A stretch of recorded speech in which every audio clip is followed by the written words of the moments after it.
कोरडवाहू भागात शेती करताय, पाणी कमी आहे आणि जनावरांच्या त्रासाला कंटाळला आहात, तर मग आजच विचार करा एलोवेरा म्हणजेच कोरफडीच्या शेतीचा। हे एक असं पीक आहे जे एकदा लावलं की खर्च विसरा आणि फक्त उत्पन्न मोजा। कोरफडीची लागवड एकदा केली की पुढचे 3 ते 4 वर्ष पुन्हा लागवड करायची गरज नसते। लागवडीनंतर अवघ्या 8 ते 10 महिन्यात पहिली कापणी सुरू होते। विशेष म्हणजे या पिकाला कोणतंही जनावर खात नाही, त्यामुळे कुंपणाचा खर्च वाचतो आणि अगदी कमी पाण्यात कडक उन्हातही हे पीक हिरवगार राहतं।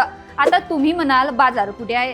तर मित्रांनो, आज औषधी कंपन्या, कॉस्मेटिक इंडस्ट्री आणि हेल्थ ड्रिंक्स मध्ये कोरफडीला प्रचंड मागणी आहे। अनेक कंपन्या आता थेट शेतकऱ्यांच्या बांधावरून माल खरेदी करत आहे। त्यामुळे मार्केटची चिंता न करता तुम्ही एक स्थिर उत्पन्न देणारं पीक म्हणून याकडे पाहू शकता।